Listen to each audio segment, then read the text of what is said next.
One of the biggest marketing geniuses in the game is DJ Khaled. And every time he hits with something different, it's a new quotable, a meme, some internet breaking shit that he says out of his mouth. And a couple of years ago, he purchased a particular watch from Pristine Jewels. And that video of him with his quirky quotes went viral all over the internet. Let me introduce y'all to... I call her Chandelier.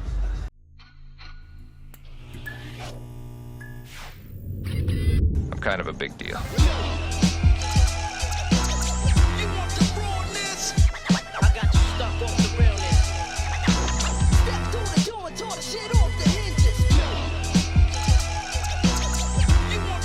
Blessed morning, my beautiful peoples. You know who it is. This is your boy, C to the U to the B to the A.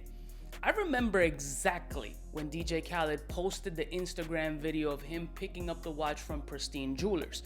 Now, I've seen something similar because Jacob came out with a watch, I think a couple of years prior, called the Billionaire watch. It was a completely crazy priced watch, completely iced out, but a custom Jacob watch to say the least. I believe, if I'm not mistaken, Khaled's was a bust down chandelier Patek. Now that alone started the trend for the whole chandelier. It went from chandelier watches to chandelier bracelets to chandelier bracelets to chandelier rings. Everything was chandelier, not necessarily having to be a Patek, but anything that was bust down with baguettes or emerald cuts was chandelier. Everything everybody named was chandelier. So I wanted to see a chandelier firsthand, so I borrowed a chandelier. Now this isn't the traditional chandelier. It isn't a Patek.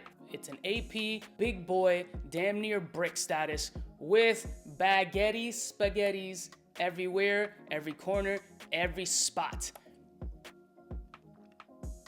This is like every rapper's dream right now to have on their wrist. Now, although most of them are educating themselves on the investment value of watches and going for the plain Jane joints, which I highly recommend, or if you're going bust down, go full factory. However, they don't have these full bust down in factory, and this is more of a flash stagey gimmick.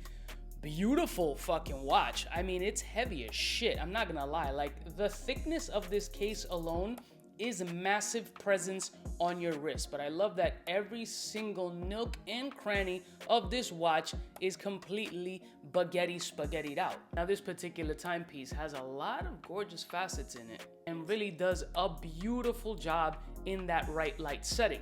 Now, in studio lights, it doesn't do it justice because I don't buy jeweler lights to hang in my studio. I'm not a jeweler. I don't sell jewelry. Therefore, why the fuck would I install jewelry lights? But this is showing you a little bit of how the other side lives. Now, some people may consider this piece trashy, ugly, ratchet.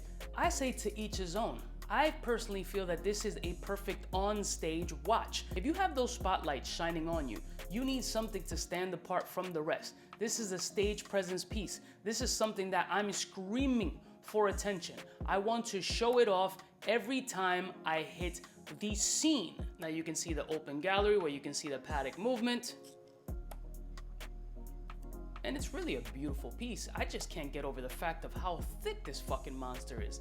It's obnoxiously huge. Now, since this is an older style, you can see that black rubber grommet around it. I don't know what type of protection or seal it adds to it. I don't know if it's a waterproofing type thing or what, but it at least adds some dimension and separation to the watch. But if it were all just stainless without that rubber grommet, it probably adds a little bit more of a flair too. Maybe I would have done something different here. I don't know what, but now whenever I get a watch like this, you know what I want to do. You gotta hit it with the gem oral. You got to. You can't just hit it with a regular diamond tester. I don't believe you. We need more people.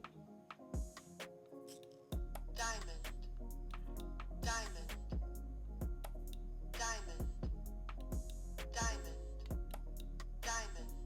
I would love the day that I test one of these watches one day and it doesn't hit or it hits wrong. The viral moment I will have will be insane. Now, this is a short video. I just wanted to show you guys a perspective of a normal individual, well, I mean normal, subjective, having a ridiculously iced out chandelier version of a timepiece. Now, I don't know if this is an original casing or an aftermarket casing. I didn't ask. I probably should have, but I'm trying to see if there's any indicators here that would point out it being aftermarket or not. I'm not a watch expert. I never claimed to be. It has all the AP markings on it, but does that really mean much? I don't know. You know what I'm starting to realize is that having the opportunity to have Patek's and APs, the Patek ones are more wealthy, traditionally beautiful, but I feel that it's a little bit more mature and for an older demographic, plain Jane wise at least. The AP just feels like a little bit more youthful and has a little bit more style in my opinion. I feel that if I were ever to afford one of these timepieces, which I'm starting to feel like I would reach more for an AP stainless steel, and I would go Patek leather, like with a nice leather band or just having that contrast.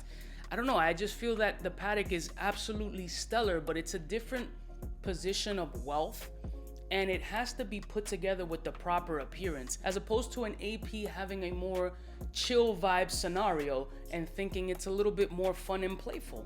That's my opinion. I mean, people are gonna disagree. I'm not here talking about investment or value. I'm talking about personal preference and taste. Now, there's nothing else to do but to hit you with the risk profile.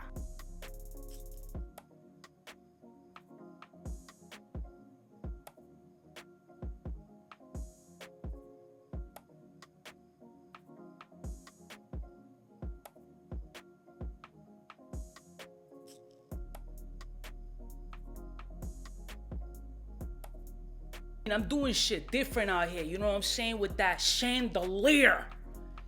I mean, don't look bad on me, but look how bitchy my wrists are, and look how big this clunker is. The profile on it alone is like, hey, I'm talking to you.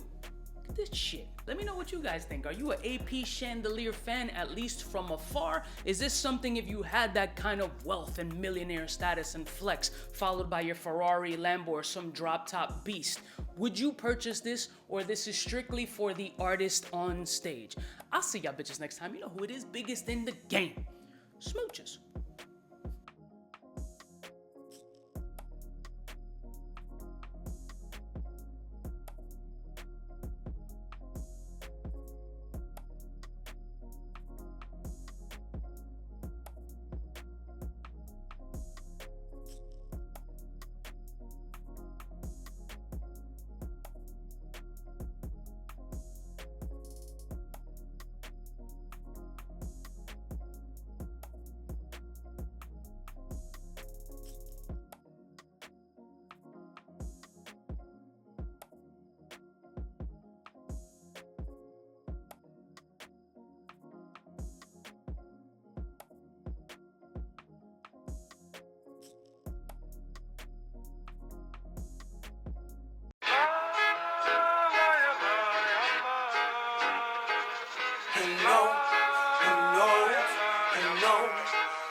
What's fresh? Who's best? One of them's gonna pass the test. For the fly gun holder, money folder, molar roller, start tag when it's time to call back.